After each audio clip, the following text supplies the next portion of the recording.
Okay, off we go. So, last time, this is where we left off. We were talking about differentiability. And remember, we motivated this very bulky definition of what we mean by differentiability.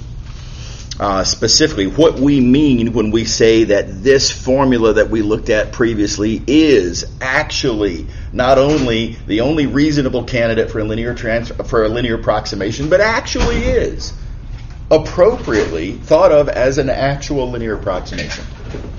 So, So, why do we care about this, and why are we going to all this trouble? And the reason is that differentiability is actually really important. Differentiability is the exact condition that is necessary to make certain key interpretations and to be able to state certain key theorems that we're going to be using heavily as the course goes on. So I'm going to say, kind of unfortunately, something that has to get recognized. This definition is unavoidably critical in multivariable calculus. Okay, all right, so that's bad news, because this is what a clunky definition. Involves a multivariable limit. We don't even know how to deal with multivariable limits. We skipped that section. Okay, so that's the bad news. Here's the good news. There is a related idea here called continuous differentiability. And continuous differentiability is a wonderful tool. First, let's talk about what it means. Continuous differentiability is way easier to define. It's not a deep concept at all in terms of how to understand the definition. You just need to look at the partial derivatives, confirm that they exist. Right? That's easy to do. We've got rules. You just write it down. Right? And then confirm that they're continuous. And again, that's actually pretty easy because we know theorems from, again, long ago and, Calc 1, stuff like all polynomials are continuous. Stuff like that, right? Exponentials are continuous. So continuous differentiability, really easy to write down. Now, again, by contrast, differentiability is weird and inconvenient to write down. Yeah, question. So is continuous differentiability less broad than differentiability? No, it's yes. It's a stronger condition, so it applies to fewer functions. Okay. Absolutely, that's right. And I'm going to come back and touch on that again in a second. Okay, so who cares? It's a different condition. Why are we bothering with this thing? Seems too convenient to be useful, right? But here's this awesome, powerful theorem. If you have a function that is continuously differentiable, and notice, so easy to check if a function's continuously differentiable. You just look at the partials, world's easiest derivatives, write them down, check they're continuous, boom. If that's true, then you immediately get to conclude that the function is differentiable, which would have been a bummer to check directly, right? But we get to avoid all of that nasty, just check that it's continuously differentiable. Okay, so now, to your point, yes, this is an imperfect tool. There are some differentiable functions that we would like to know are differentiable sometimes, which this will not work for because those functions are not continuously differentiable. Continuous differentiability is a stronger condition. This tool only applies most of the time. The really good news for us is that those other cases are basically non-existent as far as this course is concerned, and you may or may not see such an issue arise in future classes. So it's again, as far as we're concerned, as far as engineers tend to be concerned, it's a pretty narrow issue. Okay. All right, so let me show you how to use this powerful tool here. By way of this example, let's ask the question, is this function differentiable? Okay. All right, well, there's 4 steps to this argument. Step 1 is to observe that I can compute all the partials, and they're obviously all polynomials. Right? The function we're starting with is a polynomial. The partial derivatives are just kind of single variable derivatives of those polynomials. They're obviously polynomials. Okay. Second observation. All polynomials are continuous. Again, call back to old news. Third observation. the partials being continuous is the definition of continuous differentiability. And last observation, we have a theorem that says that continuous differentiability implies differentiability. Okay, so done, right? So we've now confirmed as required that this function is indeed differentiable.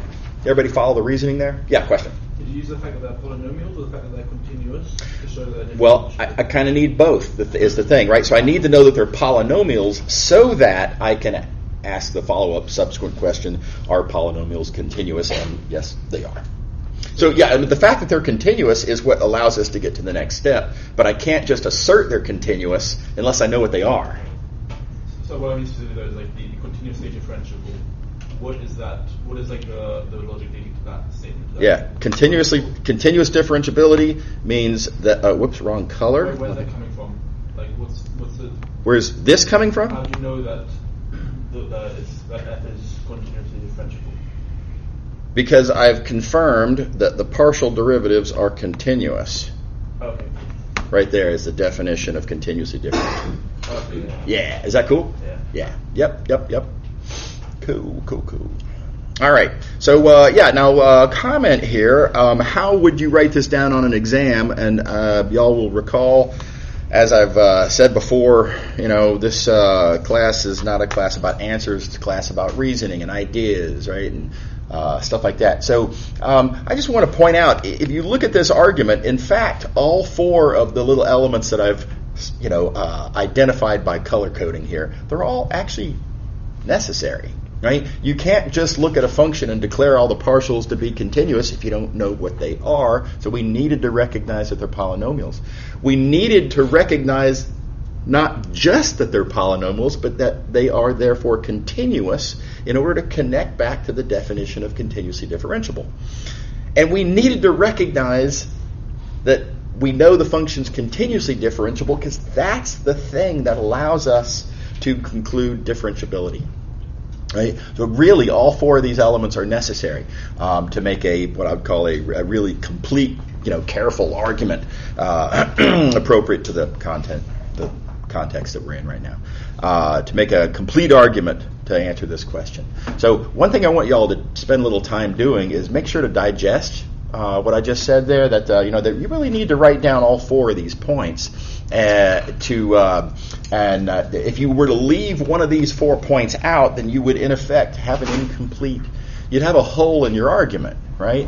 And so anyway, something to keep in mind. Again, it's not just about whether you have the right answer at the end. I need the arguments to hold water and to be, you have to document all of the relevant aspects of your reasoning. Okay. Alrighty. Okay, moving along. Here's another little useful fact, kind of a little quickie here. And I'm not going to get into the rigor of proving this, but it turns out, easily shown, every differentiable function is also continuous. And not immediately clear why we would care about such a result, but we can write down the contrapositive. By the way, a very nice little logical construction to be aware of the contrapositive. If P implies Q, then not Q implies not P. Right? You want to make sure to think that through. If you're not familiar with the contrapositive, if that doesn't quite make sense to you, come to office hours. We'll discuss. We'll straighten it out. No problem. The contrapositive here is that if a function is not continuous, then that function cannot be differentiable. And again, after all, if it were differentiable, it'd have to be continuous, which by assumption it's not. This doesn't make any sense. Okay, so what we have here is another nice tool. This, the contrapositive of our original statement, is a kind of a test of differentiability, at least in some cases. Namely, if you want to know if a function is differentiable, and if you already know it's not continuous, well then it's definitely not differentiable because, as previously argued. Okay, so for example, you look back at this function that we were looking at the very start of this discussion about differentiability. This weirdo function, remember this picture that we had here? Well, it's obviously got a discontinuity at the origin, right? If you look right, here's the origin, and notice that if you look at the values of the function as you approach that point, well, as you approach that point, the values of the function are all 0, but then at the origin, the value of the function is 1. So we have right there an obvious jump discontinuity. So the function is not continuous. Therefore, the function is not differentiable. Okay. All right. Quick observation. This tool, this arrow, only goes one way, right? Not continuous means not differentiable, but continuous does not mean differentiable. You can't draw any conclusion. If all you know about the function's continuous, this is a useless observation. Did you have a? Is that at a equals 0? Is that relevant to this? Yeah. Oh, very much so, because it's only at a equals 0 then that we have to understand continuity and such, right? So the function, like if you were to look instead of that point, if you were to look at over here, well, around that point, the function is continuous. So it would be differentiable just at any other point. Not at any other point, but at points like this, okay. Right? Now, there would again be failures along, either of the axes, right? At all of those points, we'd have continuity problems as well. Okay. Yeah, totally. But yeah, so just for the purposes of the example, I specified the origin. That was arbitrarily, right? But I knew something interesting was going to happen at the origin. But you're right, there were plenty other points that we could have had equally interesting conclusions.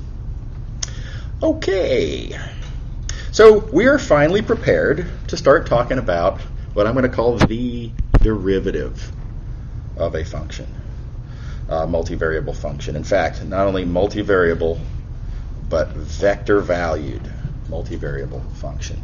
And it's given all that we've developed, it's actually not that bad to work this out. We have all the relevant tools. We're going to restrict our attention to differentiable functions. Being differentiable, we know that this is a meaningful linear approximation. This is not just a bunch of nonsense that we wrote down. Right? And quickie little observation, if you have a linear approximation, one of the conditions is that the value of the linear approximation is equal to the value of the function at the point in question. And then I can subtract this over to the other side of the equation. That's no big deal, right? And now check out what I have. I have an equation here that says that this matrix that we've called DF, that matrix, when applied to how far did I move in the domain, results in this thing here, which says that's my linear approximation to how much the function changed. It's not actually how much the function changed, right? Derivatives are always about linear approximations, but that is my output differential. Again, my approximation of how much the function's changed. So very importantly then, this thing called df is, now I'm going to say this a little bit more succinctly, df is what I multiply by input changes to get output changes. Right? It turns input changes into output changes. That's what a derivative is. So y'all will recall I kind of trash talked partial derivatives at the start of this chapter, right? As they're an easy foot in the door, seems like a reasonable thing to write down as kind of a first attempt, right? But don't hang your hat on that concept as a fundamental, point of view. It's a nice tool, and that's about it. This is where I would like you to hang your hat. This is what, when you look back 15 years from now on, your fading memories of multivariable calculus, and the question comes up, what's a derivative? I want this to be the thing that pops into your head. The derivative of a vector-valued multivariable function is a matrix that turns input changes into output changes.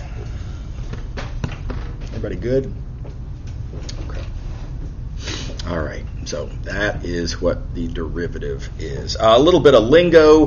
This thing that I'm going to call the derivative, I will sometimes also call it the derivative matrix. After all, it's a matrix. Right? It's also, though, if you think about it, matrices in their capacity as something you can multiply by input vectors to get output vectors, they are also linear transformations. And so very often this is referred to as the derivative transformation, just in recognition of what we're going to do with it. Right? So be aware of all three of these terms. And also please be aware of this alternative notation. Sometimes the derivative matrix is referred to as the Jacobian matrix. That's kind of a historical term. And a lot of people still use it, myself included. So you're going to hear me sometimes say Jacobian. That's just an alternative reference to the derivative matrix. And you could probably guess why we write the Jacobian as JF. Instead of DF. So anyway, all that means all the same thing. Okay. All right, so just to be blunt about it, let's see here. Well, can I fit this? Here, let me do like this. There we go. So this is kind of a picture of what the derivative matrix does. If you have some movement, some displacement in the domain of your function, right? Oh, let me not get ahead of myself. Hang on. Suppose I have a point here in the domain, and I have its image over here in the target, right? So the function itself, what f does, f takes that point to that point. In this scenario, if I were to then imagine that I displace myself in the domain, if I move in the domain by some amount that I'm going to call dx, and if I want to understand what is the resulting movement, the resulting displacement, or at least I want an approximation of the resulting displacement in the target, then that's what the derivative matrix does. The derivative matrix doesn't do anything to the points. It takes an input vector and produces an output vector. It takes an input change and then produces the output change. F is what takes the input point to the output point. DF takes the input change to the output change. Is that cool? All right. Okay, so now quick observation. You could divide everything there by dt. I don't want to get bogged down in formalities, right? So let's just let that slide. And notice this equation here that we had been looking at. If you just divide by dt on both sides, then the result here is this. This equation. And how would I interpret this equation? Well, in fact, this right here is a velocity. That says how fast and in what direction are you moving. Not the same as a displacement, of course. Displacement is an actual discrete movement. I was here, now I'm there. Right? No discussion of how fast that change happened. Right? So we have now an input velocity, and df turns that into an output velocity. So again, and I think it's really nice how you can interpret df in the same way, even though they're kind of different interpretations of the inputs and outputs. But again, df is turning an input change into an output change. It's just that they're now rates of change, aka velocities. So, nice point of view. Okay. And then one last little observation of a sort of a special case. Well, let me come back up here real quick. So reminder, what we did up here is we started with our formula for a linear approximation, and I kind of moved things around ever so slightly. No big deal, right? And the active participant in this general formula was the derivative matrix. Well, don't forget, when you're looking at real-valued functions, for real-valued functions, it's dot product with the gradient. that plays that role, or at least you can think of it as dot product with the gradient that plays that role. So you could go through that same sort of an argument and you get sort of the same sort of conclusion. Dot product with the gradient turns input changes into output changes. And you can divide by dt if you want and think of these as rates of change. So kind of a different thing there. And the observation I want to make is that it's actually not that different. It's pretty much morally exactly the same thing. Because don't forget, wrong color. In this scenario where we're talking about real valued, the derivative matrix would be this. And let's just kind of write these two candidates down. The derivative matrix, with the colors. The derivative matrix is a matrix with several entries, horizontal, because it's real valued, that I would then multiply by dx. And that's a matrix multiplication. This gradient formula down here is a vertical gradient vector that I am then dotting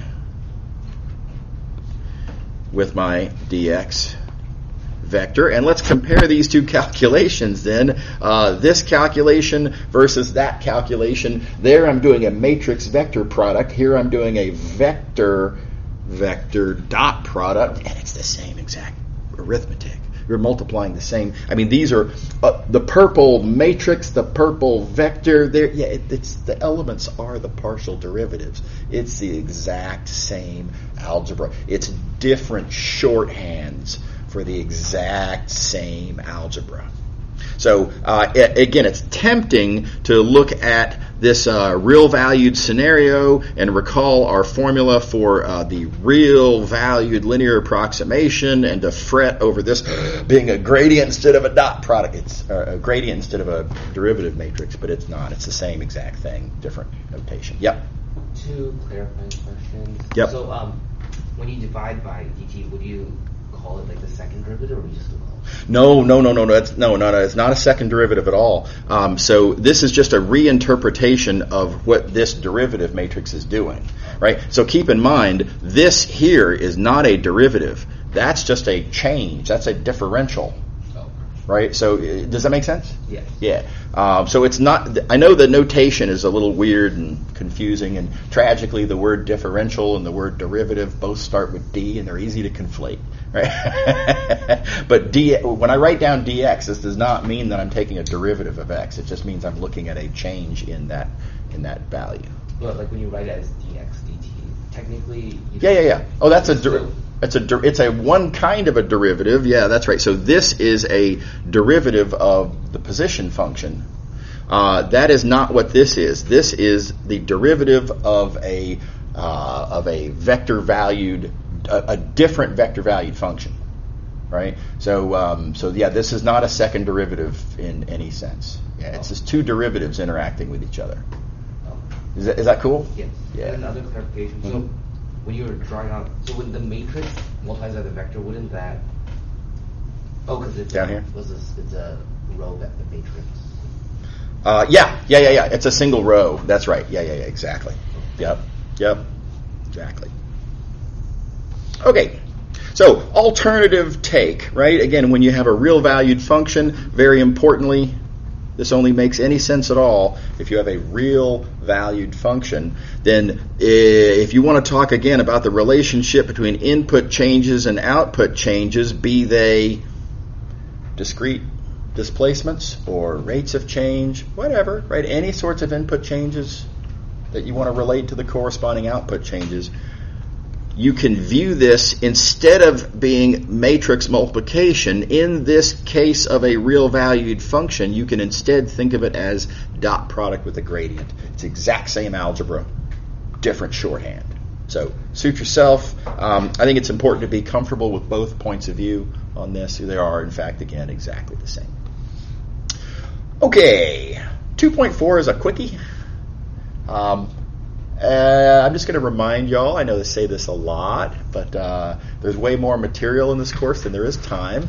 And so I have to make tough choices as to how to spend class time, and I'm not happy about it, but I have to do it. And this is a discussion that actually it's pretty straight read, and I'm going to leave a lot of section 2.4 to y'all. So do make sure to read all that stuff. The one thing I do want to actually spend a little bit of time talking about is this idea of linearity of differentiation. This is easy to accidentally conflate with something we've already talked about, but it's not the same thing. So let me dive in. We just got through talking about the derivative matrix, and that takes input vectors and turns them into output vectors. Those vectors representing just, differentials of whatever sort. And, of course, this, being as it is a matrix, is linear. Well, of course it is. All matrices, in their action as multiplying by vectors, are linear. Okay, said differently, what this means is the matrix df that you get when you take a differentiable vector-valued multivariable function and compute its derivative matrix, this resulting matrix is linear. Yes. Okay, so that's, again, old news. That's what we've been talking about. Derivative matrices are linear. Here's a different statement, not to be conflated. The different statement is that not only is the resulting matrix linear, but the act of differentiation, this process of taking functions and producing matrices, this action is also linear. So this is a very different statement, right? This is not about matrices. No, this is a different statement. Okay, so let me show you an example. It's easier to kind of get a little hands-on point of view can make things a little bit easier to understand. So here I have a function and its derivative matrix. Easy to check, right? No sweat. By the way, make sure you can do that. Okay. Here is another function and its derivative matrix. Again, make sure you can do that. A detail devil to be aware of. Make sure you get these where they should be. It's easy to get those backwards. Right? It's easy to accidentally transpose that matrix, so make sure you don't transpose the matrix. Okay, so two derivative matrices for two functions. If I were to take a linear combination of those functions and ask what is its derivative matrix, as I've done here, a certain amount of algebra, and again, make sure you can do that. Notice we get the result as suggested above, namely the derivative of the linear combination is the corresponding linear combination of the individual derivatives. And there's that linearity. Right? If you take the linear combination of functions before you take the derivative, or if you take the linear combination after you've taken the derivatives, same thing either way. Easy arithmetic to check. Right? And this is what I mean when I say the linearity of differentiation. Or said differently, we want to distinguish between df, which lives in here, versus d, which is the process that produces df. Okay. All right. So again, that's there's some easy conflations that can accidentally happen there. So do be careful about that. Okay. Now I'm going to do a wave a hand real quick. Again, elsewhere in this section, there's some discussions of a product rule and quotient rule, and it depends on certain cases. And y'all can read that. That's very mechanical. Take a look. Make sure it makes sense. Make sure you know the formulas. I think there's some homework exercises that'll make you go through the motions. Make sure you're good with that.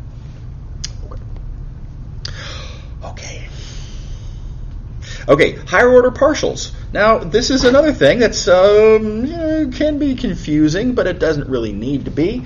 I make the observation that the reason that we can talk about, for example, one of the partial derivatives of, let's say, f, is because it's a appropriately nice function of certain variables. Well, guess what? Its partial derivative, let's say with respect to xi, whatever, is also a function of those same variables. So that means you can take its partials also. Not a deep observation. Here's an example.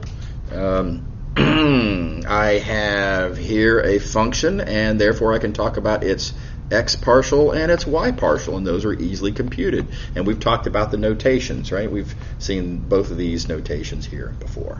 Old news.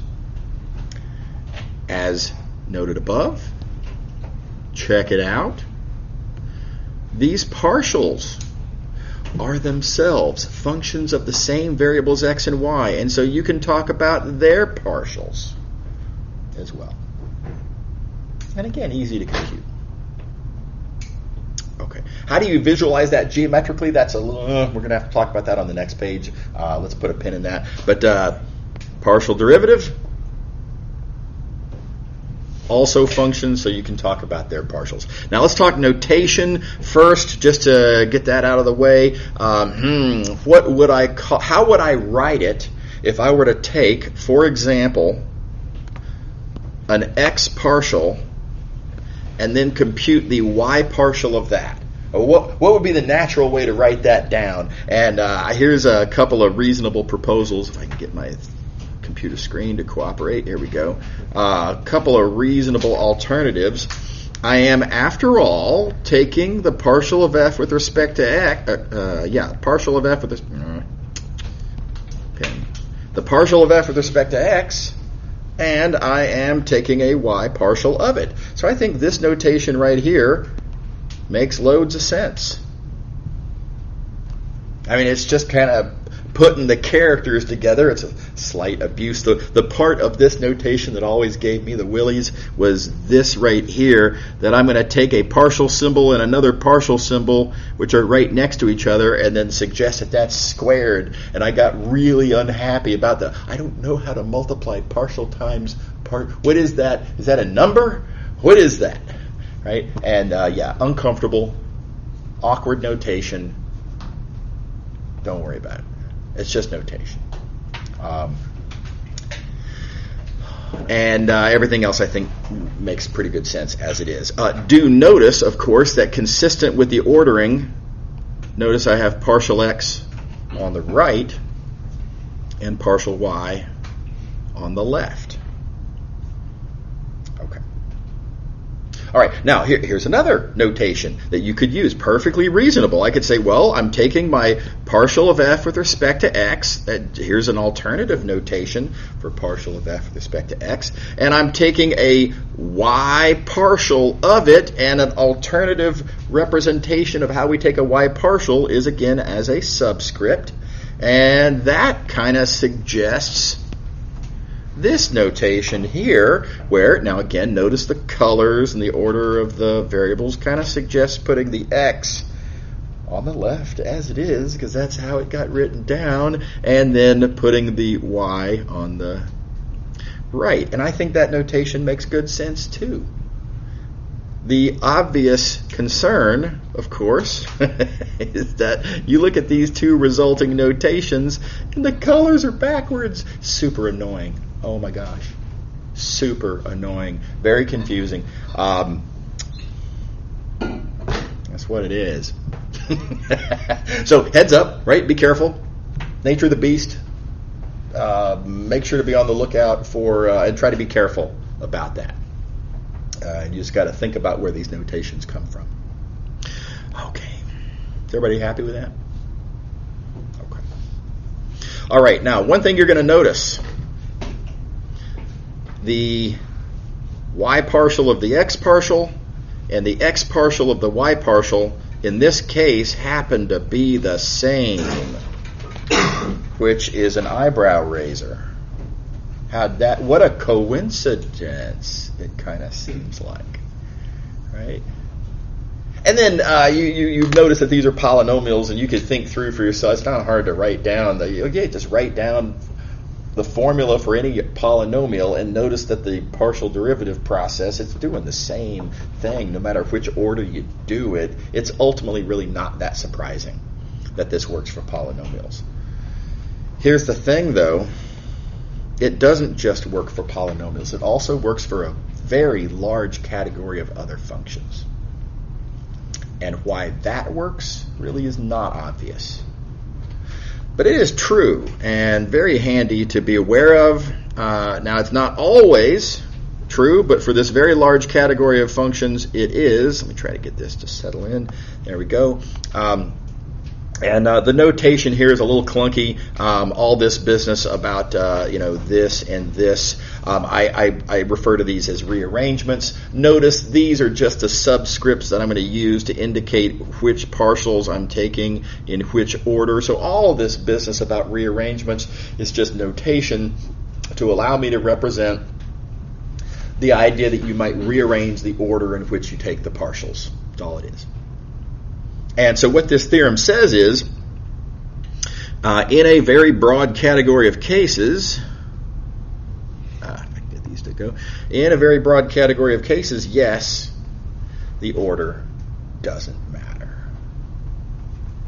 And if you switch the order, you can get the same result.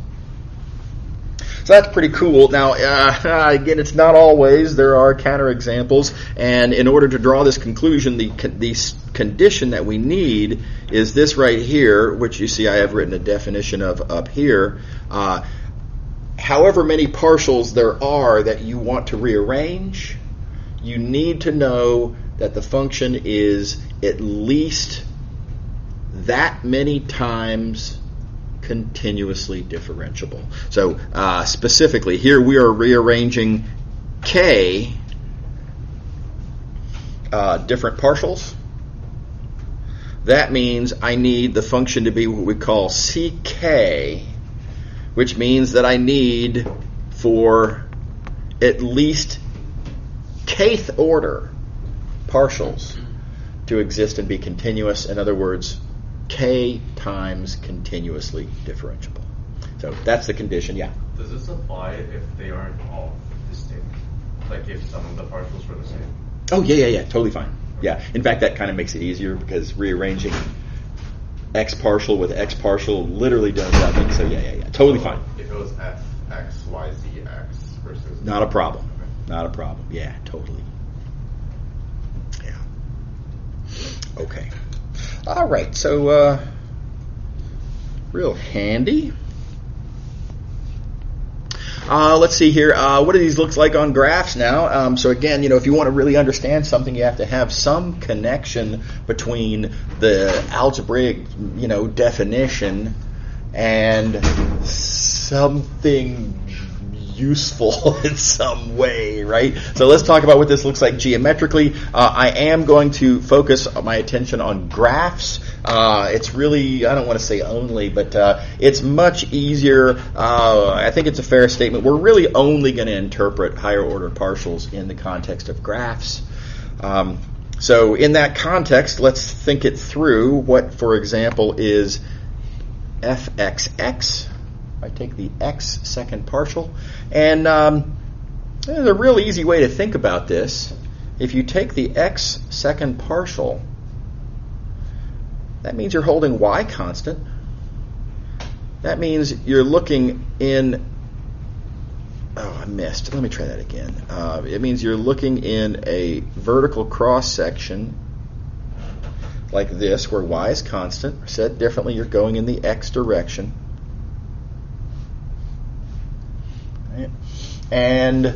But notice, once you hold y constant, fxx says take the derivative with respect to x, and then still holding y constant, which you already did, take another derivative with respect to x. It is literally, straight up, no asterisk, a second derivative with respect to x with y held constant. And we know what second derivatives look like on graphs. Second derivative tells you concavity. And in this case, you can look at the function that I drew here, and I can just straight up see what that concavity looks like. That concavity is downward. That means fxx is negative. Does that make sense to everybody?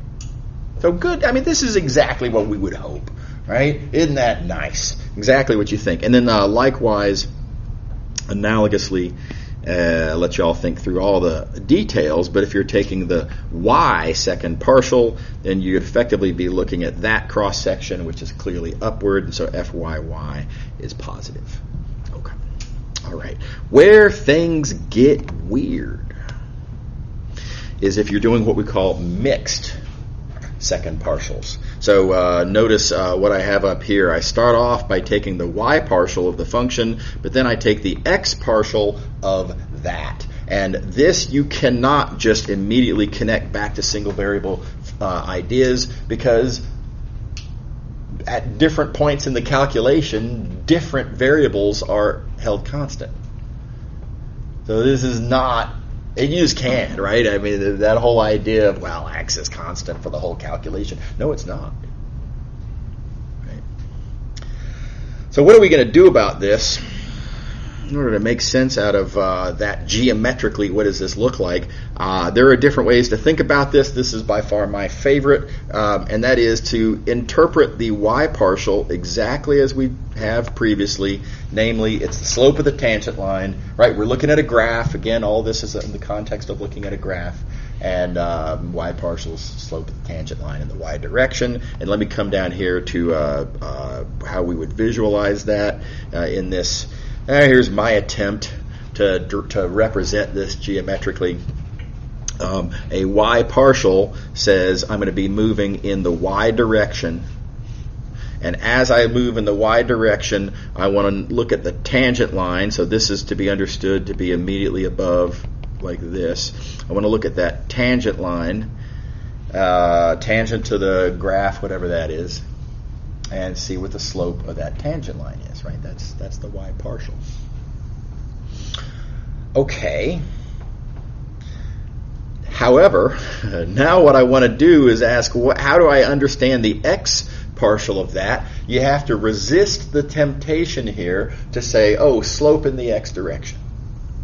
You can't interpret that x partial as slope in the x direction, because we're not looking at a graph of the y partial. We're looking at a graph of f. We're not taking an x partial of f. We're taking an x partial of something else. We're taking the x partial of the y partial. And I do not have a graph of the y partial. Everybody see the problem there? So I'm going to make a different interpretation of the x partial. I'm going to, again, different point of view.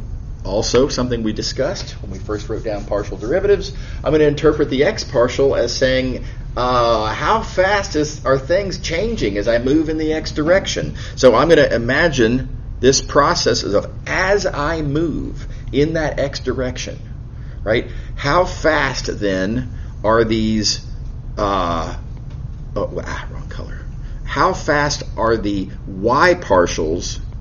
How fast are these slopes as, slopes in the y direction? How fast are those slopes changing as I move in the x direction? Right? So what I've got drawn here is a picture of an example of such a thing. Let's just kind of think through these details. Just looking at the picture, if I were to ask, about how steep does that look to you, I think that looks like it might be about -2, maybe something like that. Maybe -3. I don't know, somewhere in that range. Here, this looks like about -1. This looks like about -0.5. This looks about 0. This looks about +0.5. I think that those slopes are increasing as I move in the x direction. You can just watch those slopes getting bigger as I have it drawn in this picture here.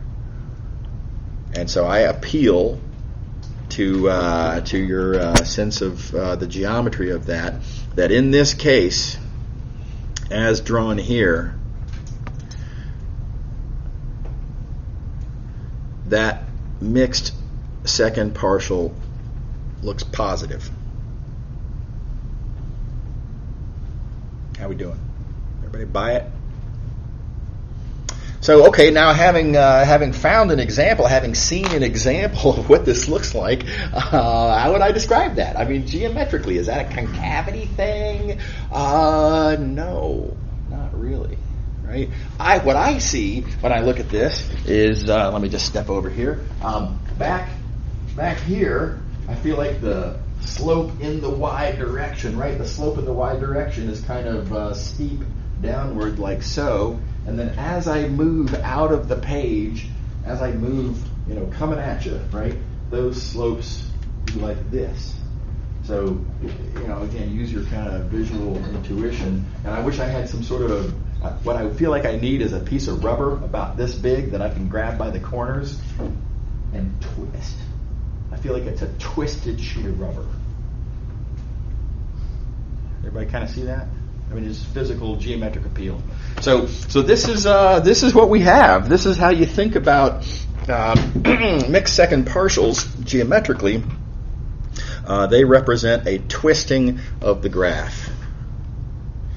And the word torsion gets used sometimes, but whatever.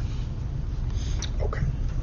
All right, so that's, like I say, a little bit more of a challenging interpretation. Brand new idea, right? In some sense, the Pringle picture up here, this is exactly what you would expect. This is just a rip-off of old single variable calculus ideas. This is not.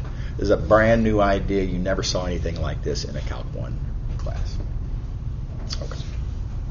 Okay, moving along, let's talk about parametric curves. How do we take derivatives? Oh, real quick, I should point out, notice we've jumped ahead to section 3.1. I will do a little bit of bouncing around in the book because I have a different preference of which ideas to use in the development of which other ideas. And I like using the tool of 3.1 to help with the discussion of section 2.5 that we're going to be doing next. So that's why I kind of, I'm going to move this around a little bit. And there's a couple other instances you'll notice of me moving things around. So real quick with section 3.1, we've talked about parametric curves, position as a function of time, typically, right? And let's just think through what's the derivative matrix, and not hard to persuade you. Oh gosh, if I can get this to cooperate, there we go. Not hard to persuade you, since we have only the one input variable. There is therefore one column. Being as there is only one input variable, there are no other variables to hold constant. So the derivatives that I take with respect to t, they're not partial derivatives, they're just derivatives. And that's why these elements here are all just straight up derivatives with respect to t, and therefore this is my derivative matrix right there. Okay. All right. So now, next observation I'll make. Think back to single variable calculus. Hope that looks familiar. Not that you've ever written this exact thing down, because notice here we're looking again at a vector-valued function, and there are no such discussions, and at least not typically in single variable calculus classes, right? So maybe we haven't written down exactly this thing, but other than the fact that these are vector-valued functions, I hope this looks extremely familiar. This is how you take a derivative, right?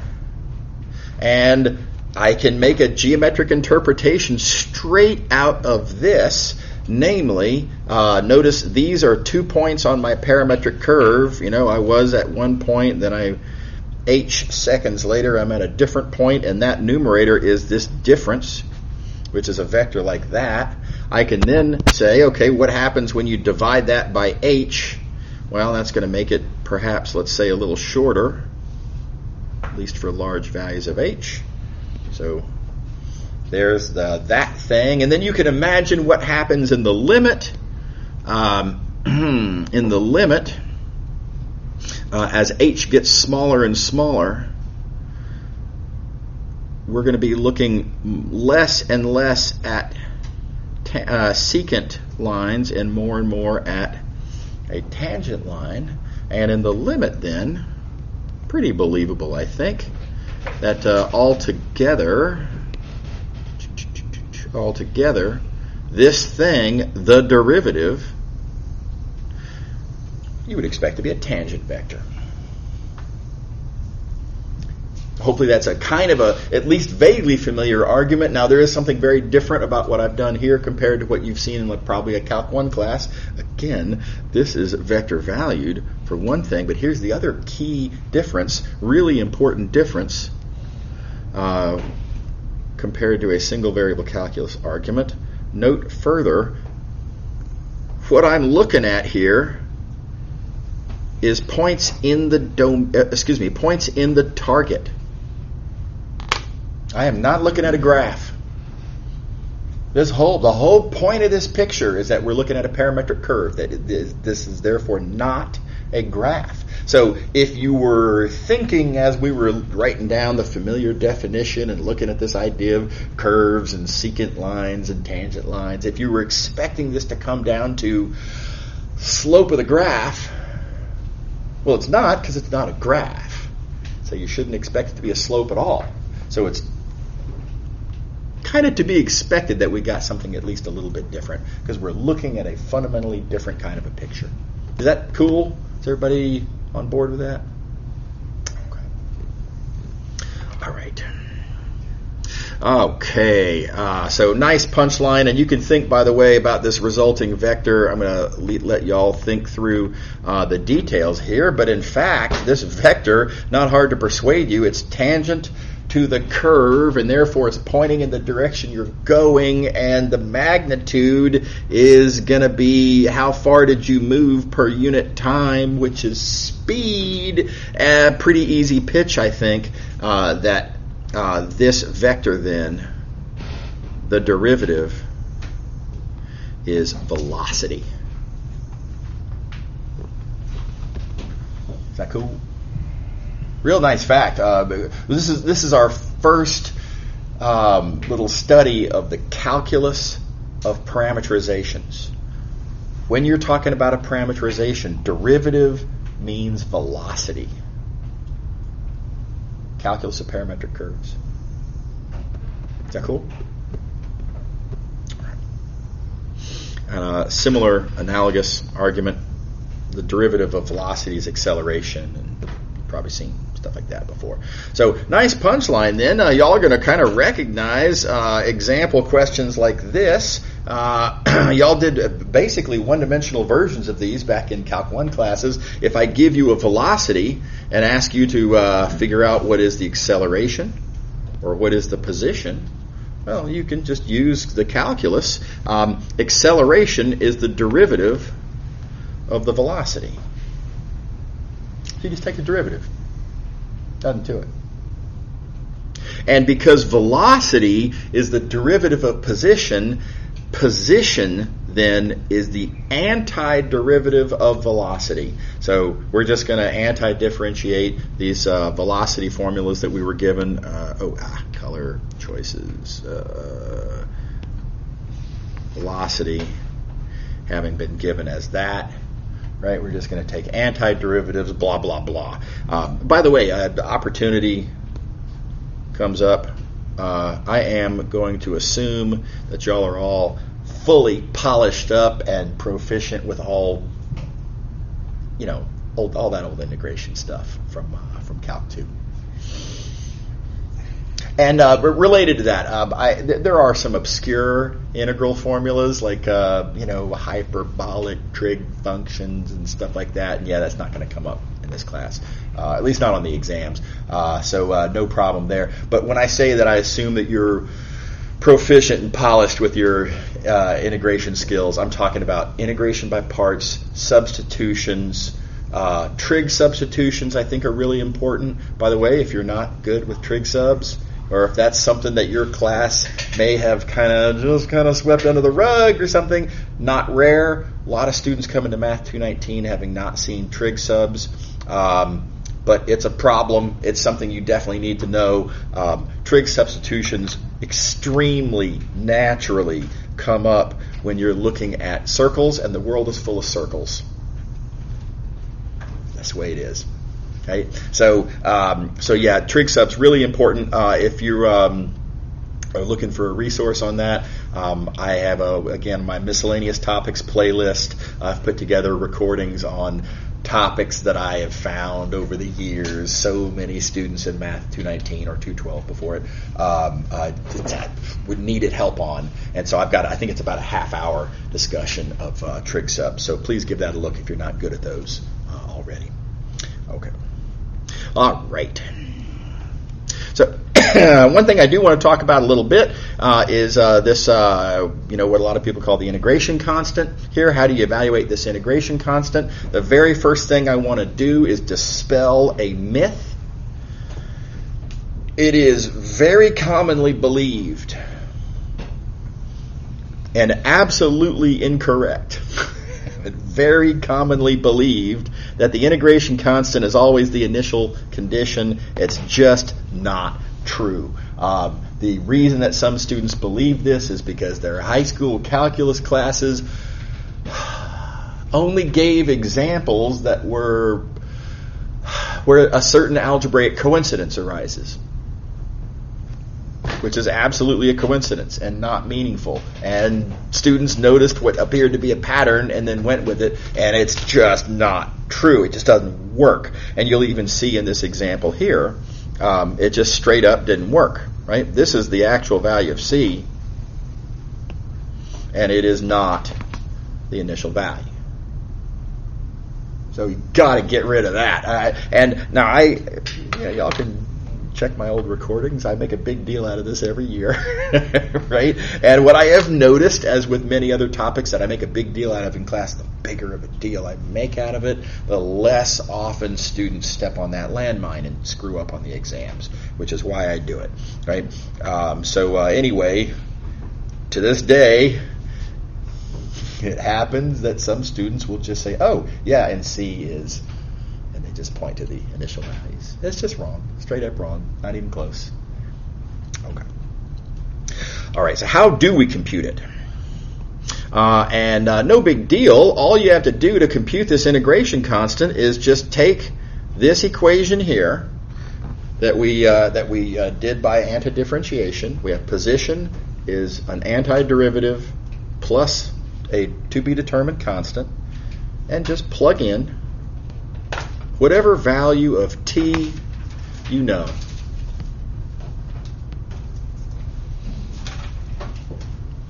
Just plug in the value of t. Again, the value of t that is the value of t for your initial condition. Might be 0, as it is in this case. Might be something else, whatever. But whatever that t value is, plug it in. And, okay, well, let's see, having done that, I can observe, well, that makes x turn into 5, 6, and a little bit of algebra shows that turns into 3, 1, and c is just c, and then I can solve for c. So no big deal, just like it was just like it should have been in your previous Calc 1 class. Okay. All right. Is everybody happy with that? Okay.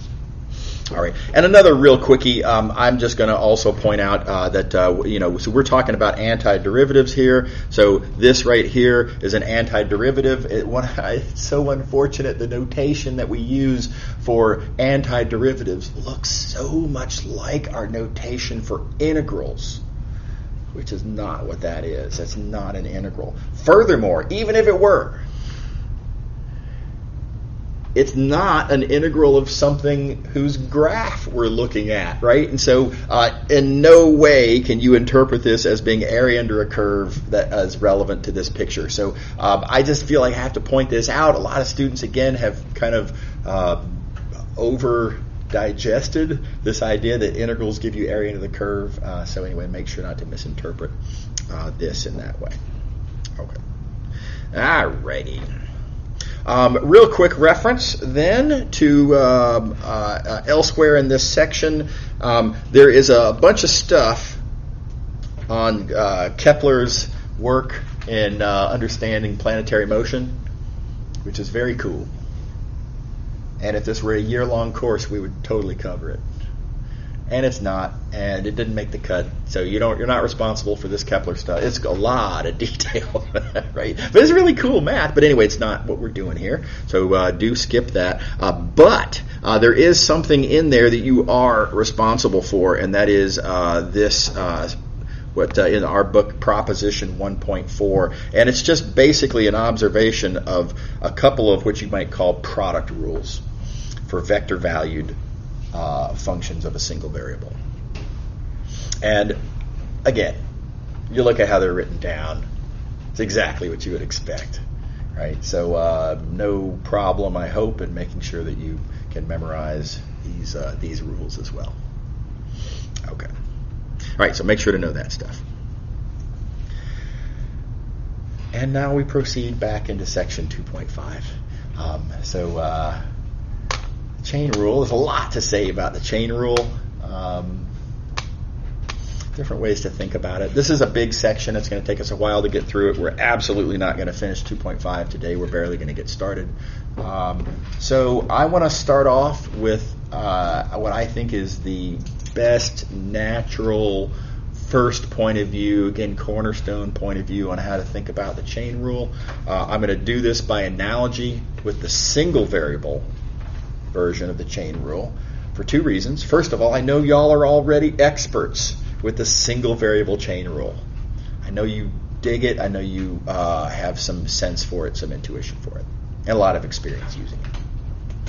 And the other reason is, viewed the right way, the single variable chain rule is a natural sort of comparison point. It's kind of a launching point for an analogy. We're going to look at the multivariable chain rule pretty much in the same way that I'm going to present here this particular specific deliberate take on the single variable chain rule. So the purpose of this page, you see this whole first page, the punchline is just to get down to something y'all already know. The purpose of this page is not to teach you single variable calculus. I know you already know it. The purpose of this page is to establish this particular specific point of view on the single variable chain rule that I know you already know. Okay, so, all right. Here's the point of view that we've taken on derivatives. Derivatives are what you multiply by input changes to get output changes. Right, so we've drawn this picture before. Well, we've drawn a multivariable version of that picture. Derivative multiplies by input changes to get output changes. Here I'm thinking of those changes as velocities. Again, it's the single variable version of it. Now I emphasize, I know that y'all have other, perhaps preferred points of view on what a single variable derivative is. Granted, all good, no problem. Not what we're going to do here, right? So we have to get on board with this specific point of view. A derivative is something you multiply by an input change to get an output change. And with this point of view in mind, I now want to look at a composition. So here you're going to notice, for example, we have, let's see here, this first function. You see this function f takes x as its input and gives y as its output. That's the first function I want to talk about. Then there's this second function here that you'll notice I'm calling g, that takes y as its input, right? The output from f, the input to g, and then g gives z as its output. And when you have a composition, when you have a situation where the one function's output is the next function's input, then you can do what we call composing functions, right? So again, hopefully a familiar idea. This composition takes x as its input and kind of does the two-step and then gives z as its output. So we have three functions in this diagram: f, g, and the composition. Is everybody good? Word of warning, easy to get this backwards. The first function, the one that's on the left in our diagram, is on the right in the notation for a composition. And the one that's on the right in the diagram is the one that's on the left in our notation for the composition. And I am more annoyed by this fact than probably any of y'all, because of personal experience that I suffered when I was a graduate student. I was doing research in something that's not at all like this, but it had a similar backwardsness of the notation. And I made a mistake. I got this backwards one time out of many, and didn't discover my mistake for a month. And all of the work that I had been doing during that month was all building on top of itself. And so I had to take a month's worth of work and drop it into the trash can. So I feel the sting on this to this day, right? That was 30 years ago, but still hurts, right? So please don't let that be you. Let my pain be your painless learning experience, right? And just be really, really careful and make sure to get this right. By the way, the reason we denote this as we do, it's ultimately the fault of notation. But if we're gonna take what comes out of F and then take that and put it into G, I mean, check it out, right? There's just no way around this. The F is on the right, and the G is on the left. Notation for functions is kind of backwards of notations for diagrams. So it is what it is. Okay. All right. Okay, so now a couple of real easy little observations here. I mean, we have this point of view on what the derivative, wrong tool here. What is the derivative of the f function? Well, the derivative of f turns input changes into output changes for f. Old news. Likewise, the derivative of G takes G's input changes and turns them into G's output changes. And, totally analogous, if we look at the composition, the derivative of the composition takes the composition's input changes and turns them into the composition's output changes.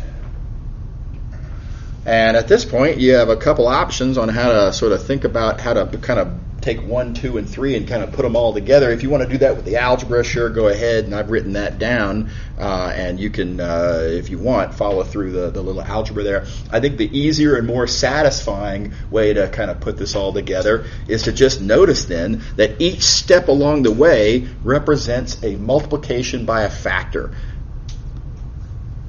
The velocities are getting multiplied by a factor called the derivative of f when you take that step. And the velocity is getting multiplied by another factor called the derivative of g when you take that step. So altogether, what is the factor that you multiply by when you do the composition? Well, look, when you do the composition, you're multiplying by a factor that first is the result of multiplying by the derivative of f, and then subsequently you multiply by the derivative of g. That's what happens to turn x prime into z prime.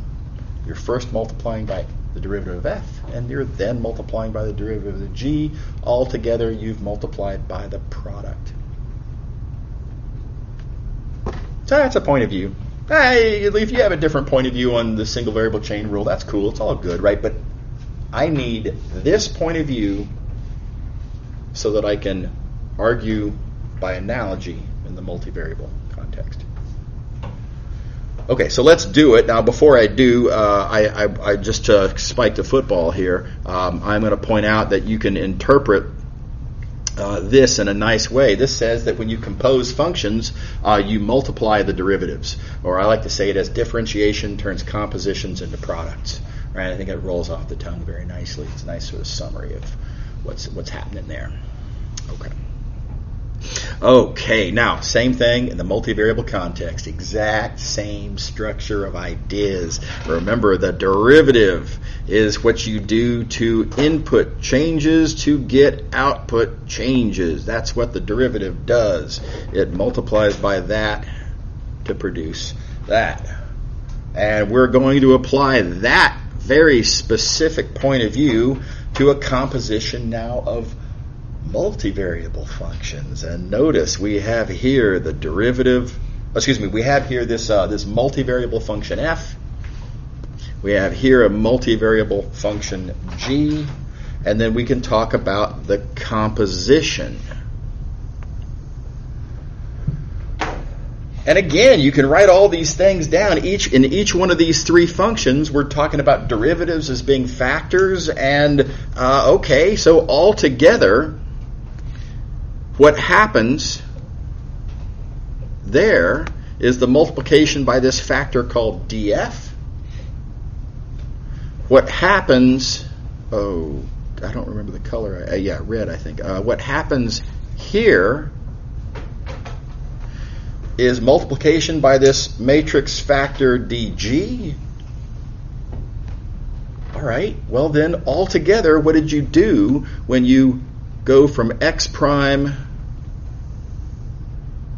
to z prime altogether? Well, you first multiplied by df and you then multiplied by dg. That is the derivative of the composition. It's just successive multiplication by these individual separate derivative matrices. Same idea. I think there's a tremendous amount of satisfaction that y'all can get by thinking about the analogy to the single variable version. To whatever extent you can get comfortable with this single variable version, structurally it's the exact same ideas here in the multivariable version. And the punchline is what we call the multivariable chain rule. And here it is. The multivariable chain rule is this right here. Notice again, derivatives turn compositions into products, because I had a composition of functions and the result was a product of derivative matrices. Everybody good? Okay. All right. So let's see here. How are we doing on time? I have a minute and a half. Okay, so I'll be super quick about the. Oh, you know, okay, yeah, real quick. I won't go over. I drew this picture up here for 2 dimensions, leading to 2 dimensions, leading to 2 dimensions. I just want to point out real quick that was totally arbitrary. There's no particular reason I have to stick with that. And in fact, hey, check it out. Look at this. I'm going to generalize this now to a different dimensional setting. Let's see here. I'm going to do, okay, x3. Great. Now that's a 3-dimensional picture. Same argument works. Exact same argument. And likewise over here, I could make this, now that's a 3-dimensional domain. Or it could be 4-dimensional or 2-dimensional or 7-dimensional, whatever. Right? So any dimension works. Any combination of dimensions works. They don't all have to be the same. And that is probably a good place to draw the line right here. And we'll pick up here on tomorrow. Real quick. So don't forget the exam. We have an exam right after the extended weekend, right? Don't forget as well, there is fair game material for the exam that is documented on the class schedule, right? So the fair game material actually ends with today's lecture. So I'm going to update the schedule within the next couple hours, of course, and pay careful attention to what that means about what the exam's fair game material will be. Y'all have a good one.